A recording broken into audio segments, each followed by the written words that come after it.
सावधान। मंगलम भगवान वीरो मंगलम गौतमोगणी मंगलम कुंद कुंदार्यो जैन धर्मोस्तु मंगलम सर्वमंगल मांगल्यम सर्वकल्याणकारकम प्रधानं सर्वधर्माणां जैनं जैतुशासनं नमयूणजिनं वीरम् अनन्तवर्णानदंसनसहावं भोक्ष्यामि नियमसारं केवली सुध केवली भणिदम्।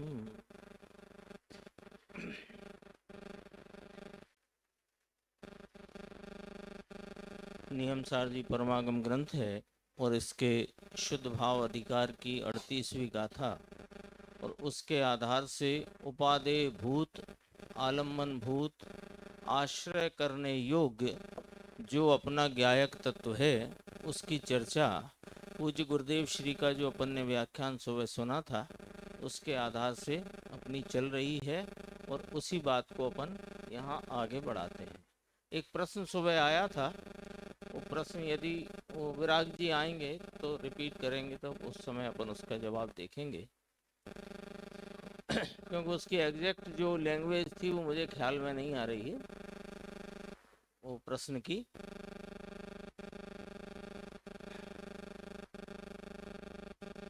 बता देना आप।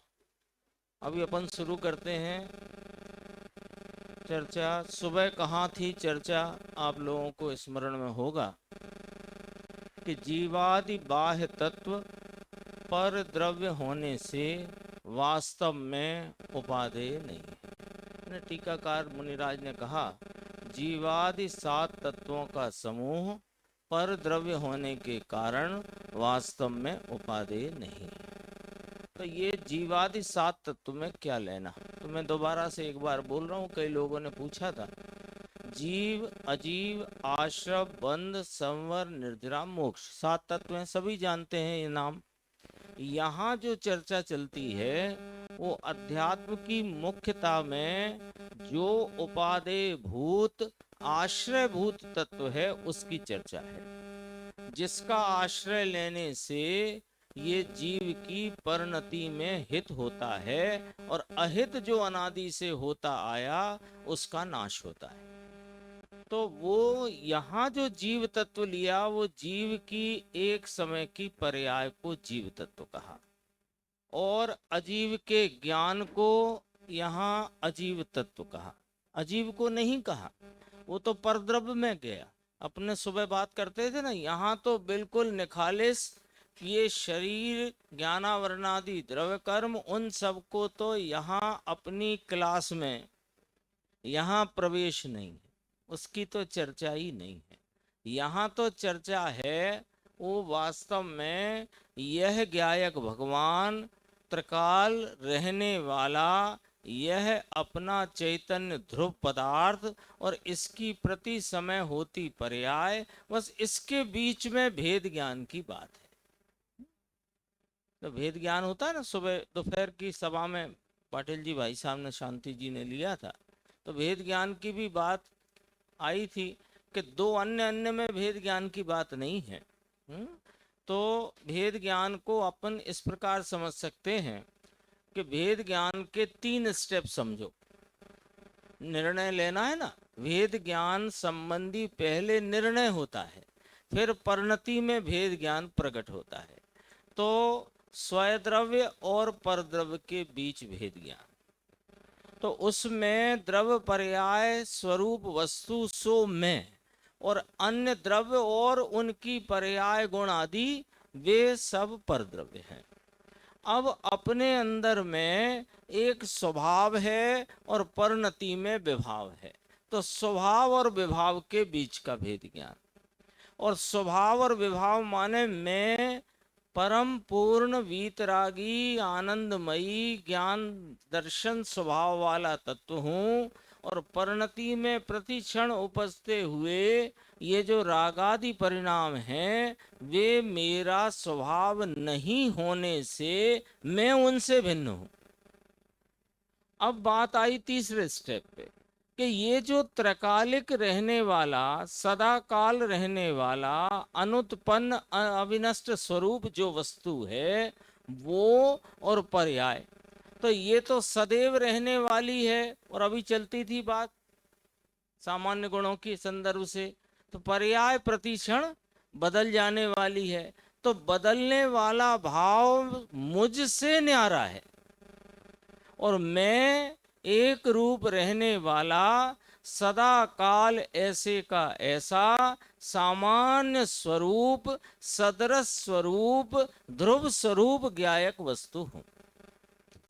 और पर्याय पलट जाने वाला भाव है, बदल जाने वाला भाव है, मैं उससे भिन्न हूं। ये वाला भेद ज्ञान की चर्चा यहाँ पर अपने सामने है। देखो यहाँ अब वो जो ध्रुव ज्ञायक भगवान है, जो सदा काल ऐसे का ऐसा ही बना रहता है, जिसमें कोई हीना दिखता नहीं, जो सदैव परिपूर्ण है, जो अन्वय स्वरूप है। आया था एक द्रव्य की परिभाषा, अन्वय वह द्रव्य है। अन्वय का अर्थ हुआ वह का वही, वही का वही, वही का वही, वही का वही, अनादि से है, अनंत काल तक रहेगा। लेकिन ये है कहाँ? अब प्रश्न ये उठा, क्योंकि हमें जो प्रति समय पलटता भाव है वो ही लक्ष्य में आ रहा है। पलटता भाव, अभी थोड़ी देर पहले अमन जी का व्याख्यान चल रहा था, सामान्य गुणों की चर्चा चल रही थी, अब नियम सार की चर्चा चल रही है। पहले यहाँ पसीना आ रहा था, अब पहुँच लिया गया है ना। ये अनेक प्रकार की पर्यायों के भाव पलटते हुए हमें दिखाई देते हैं, है ना। लेकिन अब वो तत्व कहाँ है जो पर्यायों से भिन्न है, जिसको लक्ष्य करने के लिए, आलम्बन लेने के लिए हमारे आचार्य भगवान कुंद कुंद देव ने इस गाथा में हमें वह संदेश दिया है कि जीवादि बहित तच्चम हेयम उपादेयम अपनो अप्पा, ये संदेश दिया। तो ये जिस ध्रुव वस्तु का आलम्बन लेना है वो ध्रुव वस्तु है कहाँ? अब प्रश्न ये खड़ा, ये बात तो ख्याल में आ गई कि जीवादि 7 तत्वों का समूह, यानी जीव की पर्याय, जीव की पर्याय में अजीव का ज्ञान, आश्रव बंध माने राग द्वेष, संबर निर्जरा माने आंशिक शुद्ध पर्याय, मोक्ष माने पूर्ण शुद्ध पर्याय, ये सब से मैं भिन्न हूं। यहां तक बात हो गई। अब प्रश्न ये उठा कि वो जो आलम्बन भूत तत्व ज्ञायक भगवान है वो है कहाँ? है कहाँ? कहाँ मिलेगा वो महाराज? तो गुरुदेव श्री ने उसको यहाँ अपने सामने, अपन ने सुना था ना, ये निकालना 7 नंबर पेज, 7 नंबर का नीचे, इसके बाद का सिद्धांत में तो ऐसा एक शब्द आया है कि निरंतर वर्तमान। कहाँ मिलेगा ये ध्रुव ज्ञायक? कि अरे वो तो निरंतर वर्तमान स्वरूप प्रत्येक वर्तमान में अपने कायमी स्वभाव से हाजरा हुजूर रीति से विद्यमान है। तुम तो बस जो तुमने अनादि से पर्याय में पर्याय को लक्षित किया, पर्याय से पर्याय को देखा, सो तुम अब पर्याय को न देखो तो यह निरंतर वर्तमान ज्ञायक तत्व अपने एक रूपता, स्वरूपता, सदृशता से विद्यमान है। तो निरंतर वर्तमान, त्रिकाली वस्तु निरंतर वर्तमान। साहेब त्रिकाली है कि वर्तमान है? क्योंकि त्रिकाली शब्द को जरा आप फैला के बोलो, भूत भविष्य वर्तमान, भूत वर्तमान भविष्य। तो महाराज ये भूत वर्तमान भविष्य है कि वर्तमान है? प्रश्न ये आ गया ना सामने कि भूत वर्तमान भविष्य है कि ये वर्तमान है। आप कहते हो, गुरुदेव श्री फरमाते, सिद्धांत में तो ऐसा एक शब्द आया है, निरंतर वर्तमान, है ना। इसकी चर्चा इसी ग्रंथ की 15 नंबर की गाथा कारण शुद्ध पर्याय की जिसमें चर्चा है, उसमें भी ये बात ली गई है ना। वहां उसका बहुत संक्षिप्त अर्थ में आपको याद दिला देता हूं। कारण शुद्ध पर्याय, वो पर्याय नहीं है उत्पाद व्यय वाली, वो दृष्टि का विषय रूप है, ये भी दृष्टि के विषय की बात है। तो कारण शुद्ध पर्याय यानी एक पंक्ति में शुद्ध चैतन्य का त्रैकालिक ध्रुव प्रवाह है। शुद्ध चैतन्य का त्रैकालिक ध्रुव प्रवाह है। अब प्रवाह कहां होगा कि वो वर्तमान वर्तमान वर्तमान वर्तमान वर्तमान, प्रत्येक वर्तमान में वो हाजिर है ना। नदी का प्रवाह होता है ना, अगले कल के प्रवचन में गुरुदेव श्री लेंगे नदी का पूर। तो वो जो प्रवाह होता है ना नदी का, तो आपने समझो उसमें एक कागज की नाव बना के डाली, बच्चे डालते ना, कागज की नाव बना के डाली, तो वो नाव प्रति समय वह आगे बहती हुई है कि नहीं, है ना। तो वो जहां है वो उसका वर्तमान है, तो फिर वो आगे है वो उसका वर्तमान है। तो कहाँ डाली थी कि वहां समझो 10 मीटर दूर डाली थी, और अब 10 मीटर आगे है, और आगे जा रही है कहाँ तक कि जहां तक नदी बह रही है वहां तक जा रही है। लेकिन कैसे जा रही है कि हर समय अपने उस भाव को लेकर के वह प्रवाहमान है ना। तो देखो अभी जरा इसकी बात देखते हैं कि त्रिकाली वस्तु निरंतर वर्तमान। त्रिकाली से यहां दरअसल में इतना ही कहना है कि वस्तु अनादि अनंत है, वस्तु की कोई उत्पत्ति आदि नहीं, वस्तु का कोई अंत और नष्ट नहीं होती, वो है ना, अनुत्पन्न अविनष्ट स्वरूप है। तो त्रिकाली वस्तु इसलिए त्रिकाल कहा उसको, है तो वर्तमान। इसमें क्या रहस्य छुपा हुआ है जो इस पर अपना इतना जोर, और गुरुदेव श्री ने इस बात को, एक ही पैराग्राफ नहीं है, 4-5 पैराग्राफों में ये बात गुरुदेव श्री ने ली। निरंतर वर्तमान, इसमें वजन क्यों है समझना कि हम जब भी इस गायक भगवान को विषय करेंगे अथवा अपने ज्ञान का गेक बनाएंगे या इसका आश्रय लेंगे, एक है ना शब्दों का फर्क है, तो ये जो ज्ञान उपयोग इसको विषय बनाएगा, तो उसे ज्ञान उपयोग को, वर्तमान ज्ञान उपयोग को 3 काल में पसारने की जरूरत नहीं है। अरे ये तो त्रिकाली है, पर्याय एक समय की है, तो एक समय के भाव में हम देखेंगे तो पर्याय ही दिखेगी कि ना ना ना, बात को समझो। एक समय में पलटते भाव को देखोगे तो पर्याय दिखेगी, और उसी समय में नहीं पलटता हुआ जो भाव देखोगे तो वह निरंतर वर्तमान ज्ञायक तत्व विराजमान है, विद्यमान है। क्योंकि उपयोग जो है वो कैसे प्रवर्तन करता है, ये ज्ञान की दशा कैसे अपना कार्य करती है, कि ज्ञान की दशा सदैव ही मात्र वर्तमान को ही विषय करती है। आपने विगत वर्ष यहां शिविर लगाया था, उस बात को आप अभी यदि ज्ञान में लोगे तो वह वर्तमान में करके लोगे, वो ज्ञान पिछले साल में नहीं जाएगा। ये ज्ञान की दशा पिछले साल में नहीं जाएगी कि 2023 के शिविर में फलाना आए थे फलाने नहीं आए थे। ज्ञान की दशा उपयोग की वहां नहीं जाएगी जानने। वो जो कुछ भाव है वो वर्तमान में गे होकर के जानने में आता है। ये ज्ञान की व्यवस्था है ऐसी। अब उस ज्ञान की व्यवस्था में हमें यह त्रिकाली ज्ञायक जानना है ना। अब तक इसे ही नहीं जाना। तो इसे जानना है तो ये वर्तमान में होना चाहिए। और कैसा कि परिपूर्ण। ये तीन काल होकर के परिपूर्ण होता है ऐसा नहीं है। ये तीनों काल में अनादि अनंत रहने वाला, हर वर्तमान में परिपूर्ण परिपूर्ण अपनी परिपूर्णता से विद्यमान है।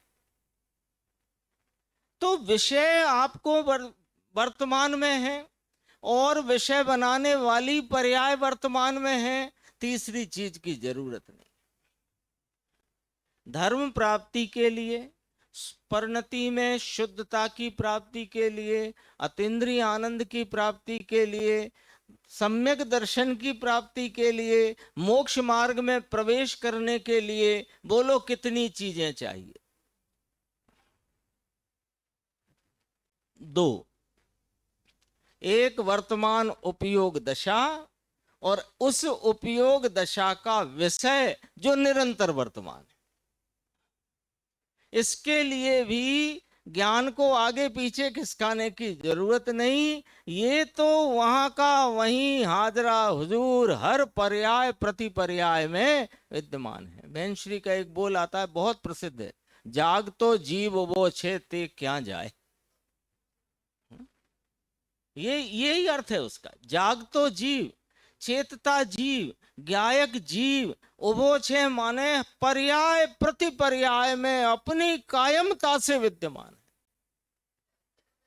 कायम भाव से विद्यमान। देखो, वस्तु निरंतर वर्तमान भविष्य में रहेगी ऐसा नहीं। ये क्या कहा गुरुदेव श्री आपने? क्या भविष्य में नहीं रहेगी? अरे रहेगी तो, पर तुम उसकी चिंता छोड़ो। देखो दूसरी पंक्ति में दिख रहा है, देखो विराग जी, भविष्य में रहेगी ऐसा नहीं। अरे भविष्य में रहेगी तो, क्योंकि वो तो अनादि अनंत है। लेकिन भविष्य में रहेगी इस बात के लिए तुम उस काल के पीछे मत दौड़ो। तुम तो यहां वर्तमान में यह हुजूर विद्यमान है, इसको विषय करो। गजब की बात है, सामान्य नहीं है ये वाली बात ना, बड़ी गंभीर बात है ये। यहां तो निरंतर वर्तमान है, बाद में विशेष कथन करें तो त्रिकाली भी कहने में आता है। त्रिकाली कह करके दरअसल इतना ही कहना है कि अनादि अनंत है, पर्याय एक समयवर्ती है, ये त्रिकाल वर्ती है। कई बार आपने देखा होगा कि त्रिकालवर्ती शब्द का प्रयोग भी होता है ना, आत्मा वस्तु। तो ये पर्याय एक समयवर्ती और ज्ञायक भगवान त्रिकालवर्ती। तो वर्ती कैसे वर्तता है कि वर्तमान वर्तमान वर्तमान वर्तमान करके वर्तता है। यदि वर्तमान वर्तमान में न वर्ते तो वर्ती कैसे? भविष्य में रहेगी ऐसा नहीं, यहां तो निरंतर वर्तमान है, बाद में विशेष कथन करें तो त्रिकाली भी कहने में आता है। देखो अब कहां पता बताना है, एड्रेस। इस देह में भगवान आत्मा निरंतर वर्तमान, निरंतर ध्रुव, निरंतर वर्तमान ध्रुव है। यह शुद्ध भाव, यह वर्तमान में शुद्ध भाव है। कितना शुद्ध के परिपूर्ण शुद्ध, वर्तमान में परिपूर्ण शुद्ध है।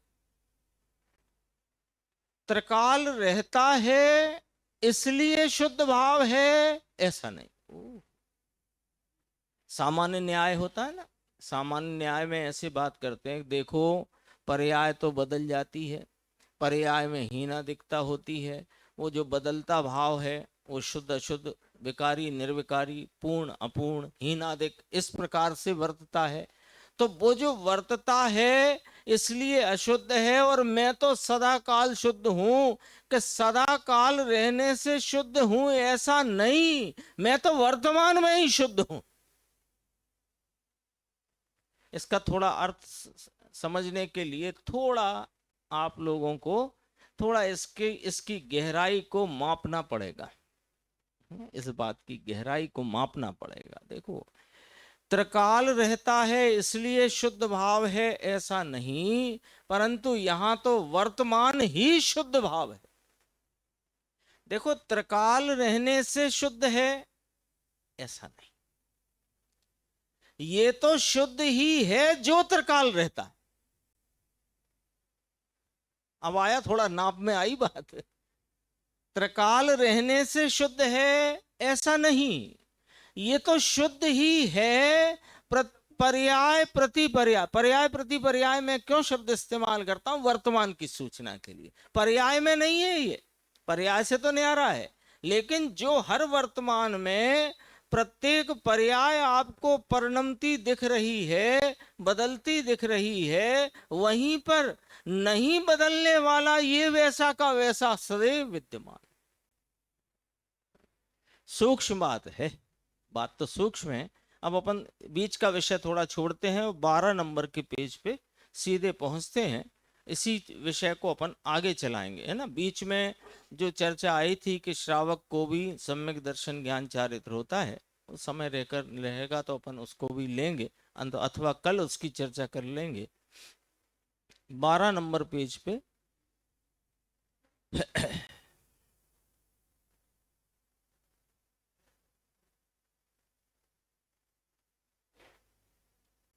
यहां पर गुरुदेव श्री ने 320 नंबर की गाथा याद की थी और यहां से चर्चा उठाई। देखो, जो सकल निरावरण अखंड एक प्रत्यक्ष प्रतिभासमय है, पर्याय उसका ध्यान करती है, पर्याय उसे मानती है।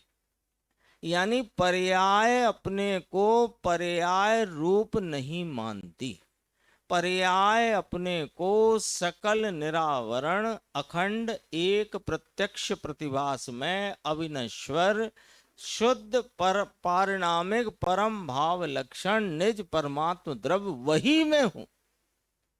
लिया नीचे गुरुदेव ने, पर्याय ऐसा मानती है कि सकल निरावरण अखंड एक प्रत्यक्ष प्रतिभास में अविनश्वर शुद्ध पारिणामिक परम भाव लक्षण निज परमात्म द्रव्य वही आलम्बन भूत शुद्ध भाव निरंतर वर्तमान जो है वही मैं हूं, निज परमात्म द्रव्य वही मैं हूं। समझ में आया? पूछते हैं गुरुदेव, पूछते हैं, मैं नहीं पूछता हूं गुरुदेव पूछते हैं। बात गंभीर है भैया ना। ये बात दरअसल में ये वैसी बात है जो हमें यानी प्रयास करके भी और बहुत उद्यम करके भी कैसे भी करके समझना तो यही पड़ेगा। कहां से भी बात शुरू करें, है ना, बात शुरू करके यहां तक अपने को समझना पड़ेगा ही, तब वास्तव में यह अपना अनुभव सफल हो सकेगा। वो वाली बात है। देखो, इसमें एक शब्द आया है प्रत्यक्ष प्रतिभास में, वो भी बहुत गंभीर अर्थ को लेके इसमें शब्द है, पर अभी अपने पास वो विषय भी नहीं है। अभी तो अपन उस बात को आगे बढ़ते हैं। पर्याय ऐसा जानती है कि जो सकल निरावरण अखंड एक प्रत्यक्ष प्रतिभास में अविनश्वर शुद्ध पारिणामिक परम भाव लक्षण निज परमात्म द्रव्य वही मैं हूं। देखो, गुरुदेव ने 3 बार 4 बार बोला इसको। वह यह शुद्ध भाव है जिसकी यहां 38 नंबर गाथा में आचार्य भगवान यहां चर्चा कर रहे हैं। इसमें 1 घंटे में सब किस प्रकार याद रखना। भगवान बापू, ये तो अलौकिक मार्ग है, ऐसी चीज अन्यत्र कहीं नहीं है, किसी संप्रदाय में नहीं, श्वेतांबर में नहीं, तो फिर अन्यत्र तो कहां से होगी? सुनना कठिन पड़ता है। अभी देखो, एक चर्चा आई, एक किसी ने पूछा था मेरे से सिद्ध भगवान की पर्याय के संदर्भ में, वो भी एक समय में बदल जाती है ना, तो देखो उसके संदर्भ से बात है। केवल ज्ञान पर द्रव्य है, केवल ज्ञान पर द्रव्य कहते हैं। हाँ, क्यों? क्योंकि एक समय रहता है और प्रभु तो त्रिकाल निरंतर वर्तमान है। तो वो भी तो वैसा का वैसा ही चलता है ना, केवल ज्ञान भी पूरे का पूरा पूर्ण पूर्ण पूर्ण पूर्ण, पर पूर्ण पूर्ण नष्ट होकर के चलता है, उत्पन्न होता है और नष्ट होकर के चलता है। ये बिना उत्पन्न और बिना नष्ट हुए हर वर्तमान में ध्रुव रीति से चलता। फर्क आया ख्याल में? सिद्ध भगवान के, अरिहंत परमात्मा के जो केवल ज्ञान है, जो अनंत आनंद है, वो अनंत आनंद उत्पन्न होता है। अभी भैया कह रहे थे ना ताजा ताजा, तो वो उत्पन्न होता है, विनष्ट होता है, ऐसे करके सादी अनंत काल चलता है। और ये भगवान ध्रुव शुद्ध भाव, ये ध्रुव रीति से ये ऐसे का ऐसा ही हर वर्तमान में है। अगली पंक्ति है, देखो अगले पेज पे, प्रभु तो त्रिकाल वर्तमान वर्तमान वर्तमान त्रिकाल ध्रुव है। एक बार तो पहली बार सुनो या पहली बार पढ़ो तो ये वाली बात लगती है कि वर्तमान भी कहना और त्रिकाल भी कहना। त्रिकाल को आप जरा सा फैलाओ तो वही भूत वर्तमान भविष्य तीन खड़े होते। गुरुदेव बहुत स्थलों पे ये बात कहते हैं, एक सेकंड के असंख्यात वे भाग में यह ध्रुव ज्ञायक पूरे का पूरा विद्यमान है ना। आता है ये शब्द, बहुत बहुत स्थल पे आता है। वर्तमान वर्तमान वर्तमान त्रिकाल ध्रुव है, उस त्रिकाली को यहाँ शुद्ध भाव कहा है। कौन से त्रिकाली को? निरंतर वर्तमान वर्तमान वर्तमान वर्तमान, उसको, उस शुद्ध भाव की अपेक्षा से। अब ये बड़ी पंक्ति बहुत गंभीर है, छोटी सी बात है। वह उस शुद्ध भाव की, कौन से शुद्ध भाव की चर्चा चल रही है? जागने वाले तो बता ही दो, कौन से शुद्ध भाव की चर्चा चल रही है ना? जो आश्रय भूत है, जो आलम्बन भूत है, जो आदरने के योग्य है, जो वास्तव में उपयोग की दशा में विषय बनाने योग्य है, वह शुद्ध भाव की अपेक्षा से वर्तमान पर्याय जो साथ में है वह उपादेय नहीं है। बोलो कितना सरल हो गया। एक समय में देखो, इसको सरल करते हैं, बहुत इतनी आपको बात लगेगी कि ये बात तो पकड़ में आ जाए तो ये आत्मा बिल्कुल दूर है ही नहीं, बिल्कुल दूर नहीं है। ये चैतन्य विलास एकदम नजदीक, अपने उपयोग में तुरंत विषय हो, ऐसा यहां विद्यमान। बहुत इसको जरा ऐसे समझो कि ये जो काल सापेक्ष चलता हुआ पर्यायों का प्रवाह क्रम है, काल सापेक्ष, थोड़ा कठिन तो नहीं हो गया? काल सापेक्ष यानी काल के सापेक्षता में पर्यायों का प्रति समय होता हुआ जो प्रवाह क्रम है, उस हर प्रवाह क्रम में वर्तमान वर्तमान वर्तमान वर्तमान ऐसे ही तो है। वो अभी नाव की अपन ने बात की थी ना, तो वो जल के बहाव सापेक्ष नाव प्रति समय गतिमान है। ये चैतन्य भगवान प्रत्येक वर्तमान में यह प्रवर्तमान है। तो ये जो ज्ञायक भगवान है ये भी वर्तमान में है और पलटती पर्याय भी वही है। तो जो पलटती पर्याय है वो जो साथ में इस चैतन्य परमात्मा, इस शुद्ध भाव जो त्रिकाल वर्तमान है, ऊपर पढ़ लिया अपन ने, त्रिकाल ध्रुव वर्तमान वर्तमान वर्तमान वर्तमान। तो जो वर्तमान वर्तमान वर्तमान होता हुआ जो त्रिकाल ध्रुव है वो है कहाँ? कि वो वर्तमान पर्याय है, उसके साथ में है, पर पर्याय नहीं है, पर्याय से न्यारा है। तो वर्तमान पर्याय जो साथ में है वह उपादेय नहीं है, आलम्बन भूत नहीं है, देखने योग्य नहीं है। वह संवर निर्जरा और मोक्ष उपादेय नहीं है। क्यों? क्योंकि उसके आश्रय से तो विकल्प उत्पन्न होता है।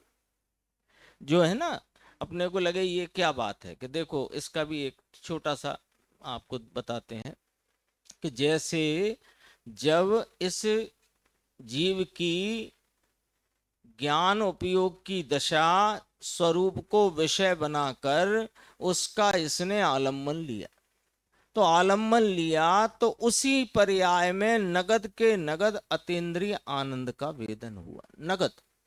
और वह जो उपयोग यहाँ जाकर के जो अपने शुद्ध भाव को आलम्बन लेकर विषय किया, तो वहां असंख्यात समय रुकता है, ऐसा नहीं है पहली बार भी। तो वो जो वहां असंख्यात समय रुका है और प्रति समय नए नए अतीन्द्रिय आनंद का वहां पर भाव उत्पन्न और वेदन में आ रहा है। लेकिन जैसे ही उस साधक का उपयोग ये आनंद है, ऐसा गया और आनंद बंद। अब आया समझ में? संवर निर्जरा का आश्रय लेने से नवीन शुद्ध पर्याय आनंद की पर्याय उत्पन्न नहीं, है ना। इतना लक्ष्य किया कि ये आनंद है, इतने में तो आनंद का प्रवाह बंद। वहां कौन खड़ा हो गया? विकल्प आकर के खड़ा हो गया, क्योंकि उसके आश्रय से तो विकल्प उत्पन्न होता है। अंतर के आश्रय से मोक्ष मार्ग उत्पन्न हुआ, परंतु मोक्ष मार्ग की पर्याय का आश्रय करे तो राग उत्पन्न होता है। अभी जो अपन ने चर्चा की उसका आगे अर्थ, पर्याय के आश्रय से तो राग होता है। त्रिकाली भगवान एक समय में पूर्णानंद का नाथ, बोलो विराजमान है कि नहीं, स्वीकार है कि नहीं? जो ये बात स्वीकार हो जाए तो उपयोग इस चैतन्य परमात्मा का आश्रय लेने में विलंब भी ना करे, नहीं करता है। बहुत कुछ नहीं करना है, बहुत कुछ काम नहीं करना है, बहुत ही सरल में सरल उपाय हमें पूज्य गुरुदेव श्री ने आचार्य कुंद कुंद भगवान की और मुनिराज पद्म मलधारी देव की टीका में से खींच करके समझो अपने को एकदम सरल में सरल उपाय दे दिया, सबसे सरल, है ना। क्या करे, क्या करना है? दरअसल तो करना कुछ भी नहीं है, है ना। और कहते हैं उपयोग नहीं पलटता, कैसे उपयोग पलटे? तो क्या उपयोग भी नहीं पलटना तुझे। तुम तो ये जो ऐसा अत्यंत महिमावान अनंत सिद्धों की जो पर्याय परिपूर्ण परिपूर्ण प्रकट है, उससे भी अधिक महिमावान यह ज्ञायक तत्व अभी हाजरा हुजूर वर्तमान विद्यमान है। उसकी महिमा, उसकी रुचि की प्रगाढ़ता हो तो वो वीर का ऐसा ही परिणमन है कि वो रुचि का अनुसरण करता। वीर का, वीर आता है रुचि अनुयायी वीर, तो वीर का कार्यक्रम ही ऐसा है कि वो रुचि का अनुसरण करता है। तुम इसकी रुचि में रहो, तुम शुभ भावों की रुचि में ना रहो, तुम अशुभ भावों की रुचि में ना रहो, तुम एक समय की पर्याय की रुचि में ना रहो, तुम सम्यक दर्शन की रुचि में ना रहो। तुम तो यह महान पदार्थ जो प्रत्येक पर्याय के साथ ध्रुव रीति से वर्तमान विद्यमान है, उसकी महिमा, उसकी रुचि की प्रगाढ़ता हो तो वह वीर्य ऐसा स्फुरायमान होता है कि उपयोग स्वयं पलट करके उससे विषय करता। उपयोग भी नहीं पलटना, घबराने की बात ही नहीं। देखो 14वां पेज है, थोड़ी सी चर्चा इसकी और देखते हैं, फिर वो एक प्रश्न की बात थी ना, वो उसको भी देखते हैं जी।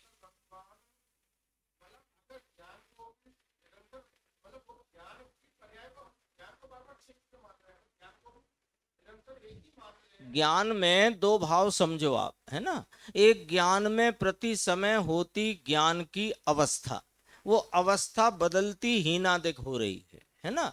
और उसी समय वहां पर ज्ञान सामान्य एक रूपता से प्रवर्तमान है।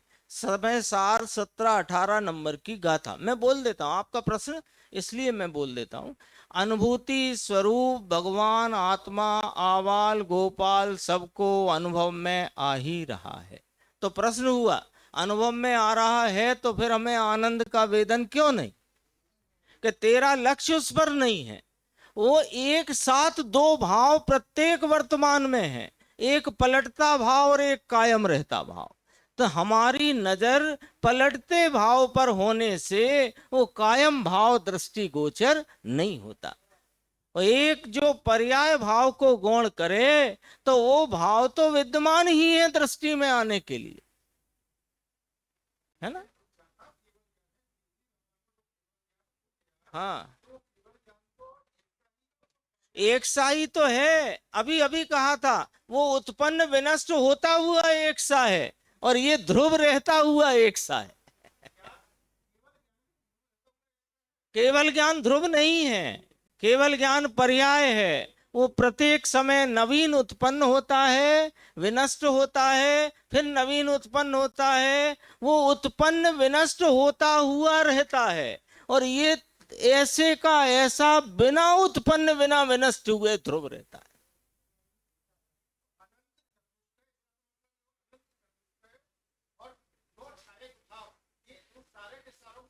ये सब पर्याय की कहानी है, ये सब पर्याय की कहानी है। यहां स्वभाव चतुष्टय की बात चलती है।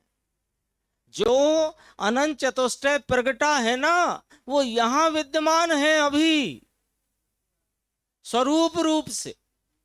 वो स्वरूप रूप से जो अनंत ज्ञान अनंत दर्शन अनंत सुख अनंत वीर्य, उस स्वरूप जो मैं एक ज्ञायक भगवान आत्मा अभेद अखंड विद्यमान हूं, इसकी नजर करने से और इसमें एकाग्रता करने से वो पर्याय में अनंत चतुष्टय प्रगटते हैं। और जो पर्याय में प्रगटते हैं वे उत्पन्न विनष्टता के भाव होते हैं और ये सदा काल रहता है, ये ध्रुव भाव होता है। ऐसी बात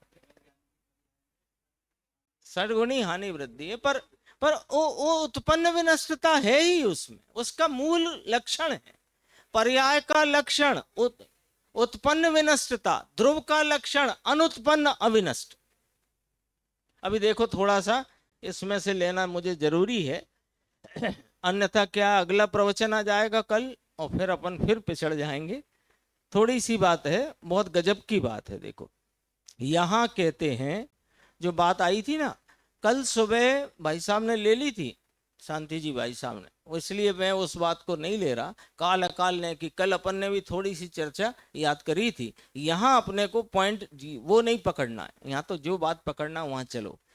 यहाँ कहते हैं काल से भी मोक्ष है, उस पर्याय को भी पर द्रव्य कहने में आया है। यानी जो अपने काल की क्रमबद्धता में, यानी अपने स्वय काल में क्रमबद्ध रीति से आत्मा के परिपूर्ण लाभ रूपता वाली मोक्ष पर्याय प्रगटी है, उसे यहां पर द्रव्य कहने में आया है।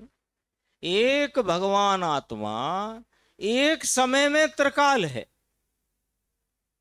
तो वो त्रिकाल ब्रैकेट में लिखा है, वो समझाने के लिए लिखा है, नहीं तो भूल चूक नहीं हो जाए। ये गुरुदेव ने इतना ही बोला कि ये भगवान आत्मा एक एक कह करके सर्व भेदों से भिन्न कर दिया। एक भगवान आत्मा एक समय में है, ये पर्याय है, वो एक समय की स्थिति है। लो आपके प्रश्न का जवाब है, ये जो पर्याय भले केवल ज्ञान की हो, भले अनंत दर्शन अनंत ज्ञान अनंत वीर्य अनंत सुख की हो, वो पर्याय है। वो पर्याय एक समय की स्थिति है और ये एक समय में त्रिकाल है। त्रिकाल का अर्थ है कि ध्रुव है, ये एक समय में ध्रुव है। पर्याय एक समय की स्थिति वाली प्रत्येक समय में, और ये ध्रुव रीते ध्रुव रीति से हर समय में, हर वर्तमान में, प्रत्येक वर्तमान में ध्रुव रीति से एक समय में वर्तमान ध्रुव है, वही उपादेय है, सम्यक दृष्टि को वही आदरणीय है।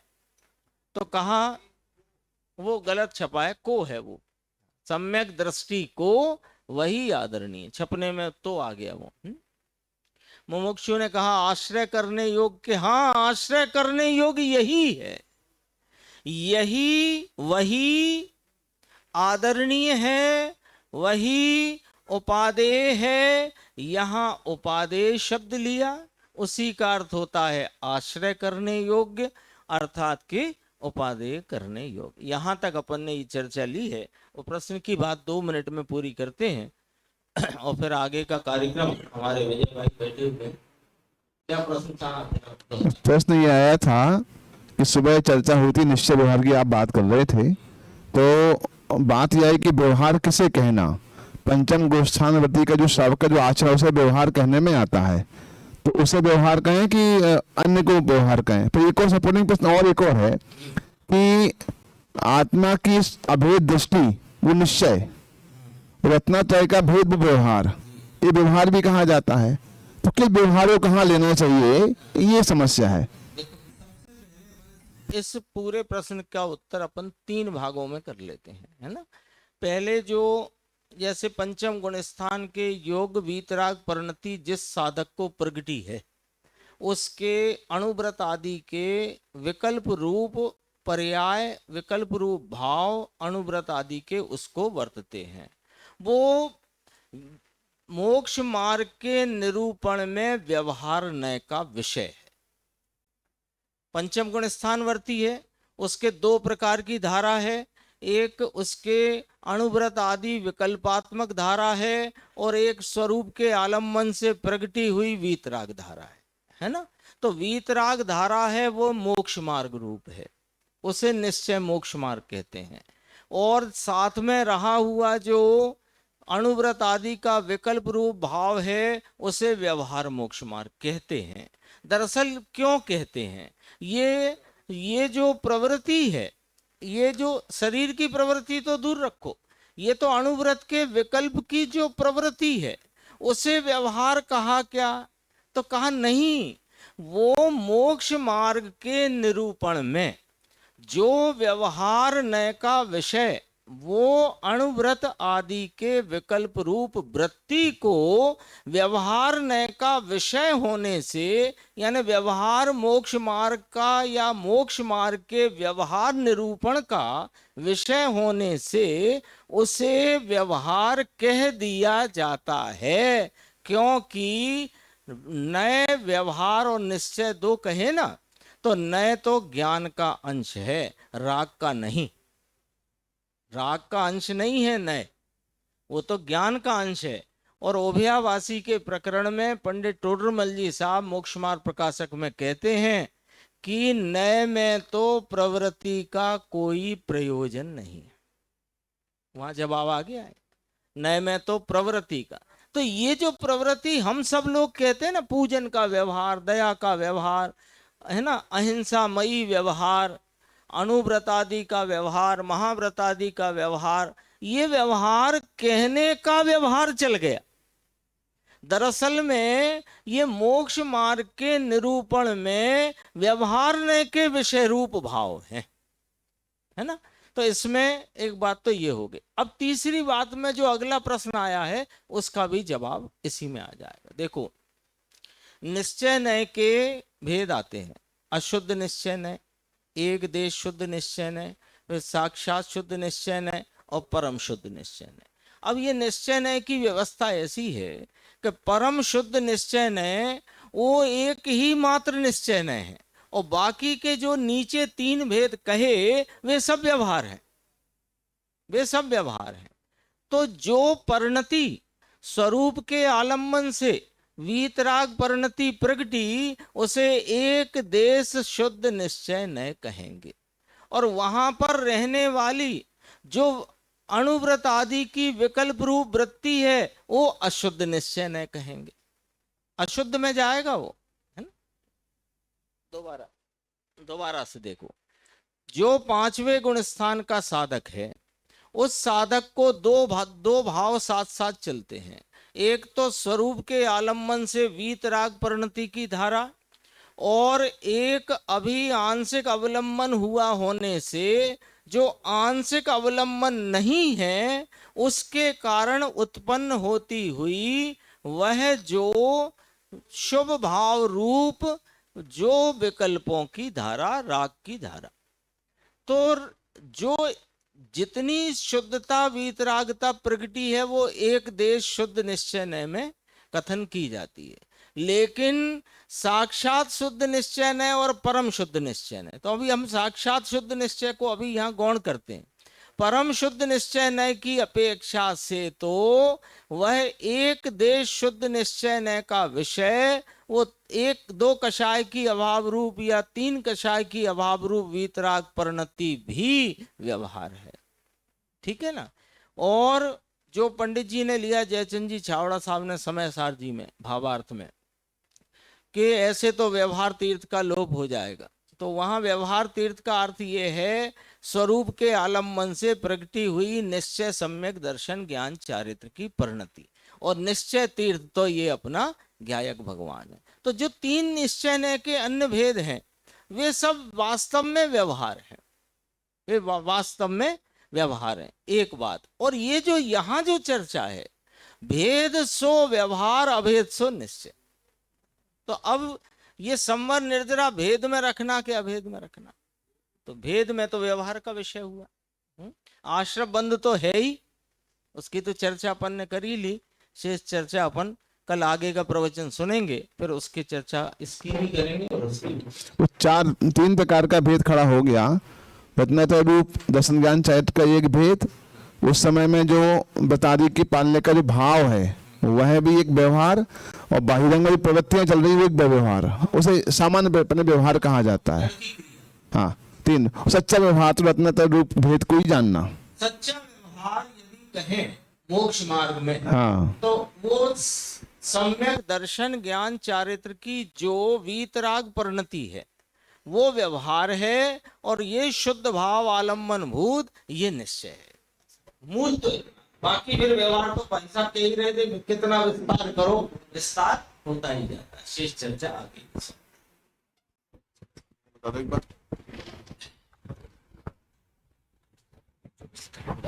हाँ, कल सुबह का प्रोग्राम 71 कलश। ओके।